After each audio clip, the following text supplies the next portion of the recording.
In December 1967, under the baleful gaze of a gargoyle high in the upper cranny of the Georgetown Library, I came across a line from a poet, Theodore Recky. He wrote, "I learn by going where I have to go."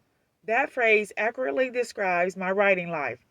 I've been writing since I was very young, and as I get older, I write more and more frequently in more and more genres. I have written fiction and nonfiction, films, plays, poems, essays, criticism, journalism, and even musicals. I have written for love, for money, for escape, for grounding, to tune out, to tune in, and to do almost anything that writing could be made to do.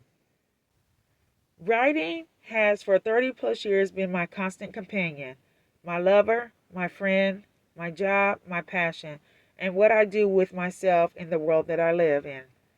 Writing is how and is sometimes why I do my life. My story is simple. I simply write. I have tried in this book to write only about the things I know, only about things that have been my tools, my path. This means that there are many things that will not be included in this book because they are either not part of my writing experience or they are something other books on writing have written about very well.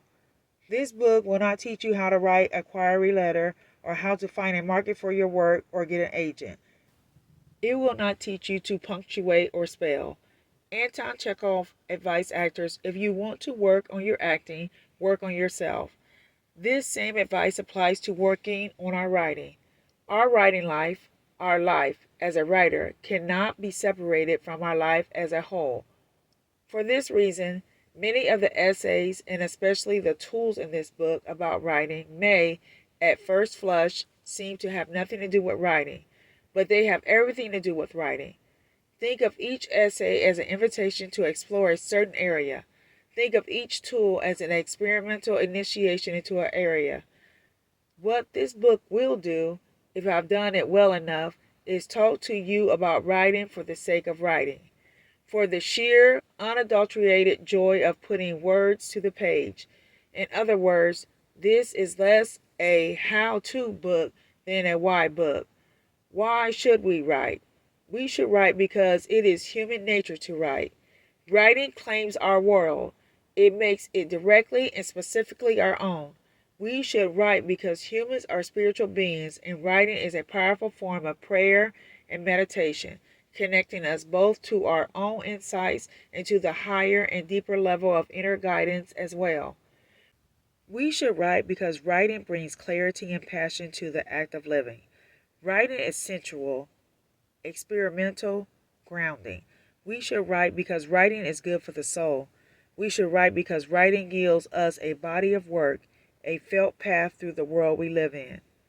We should write above all because we are writers whether we call ourselves writers or not.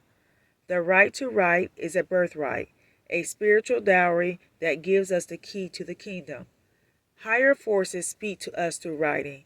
Call them inspiration, the muses, angels, God, hunches, intuition, guidance, or simply a good story.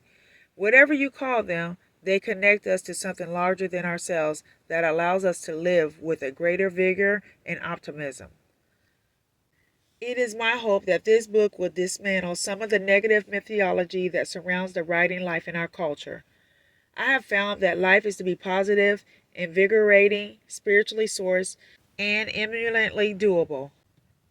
This book, therefore, will be a into the water book as we look at common blocks and some simple ways around them, common problems and some simple ways to solve them, common sticking points and some simple ways through them.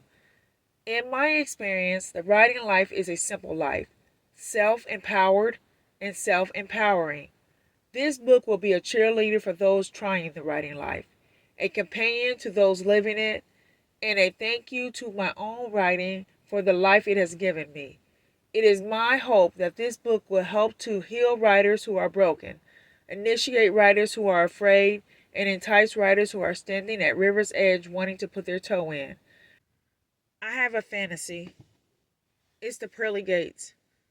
St. Peter has out his questionnaire and he asks me the big question. What did you do that we should let you in? I convinced people that they should write, I tell him. The great gates swing open.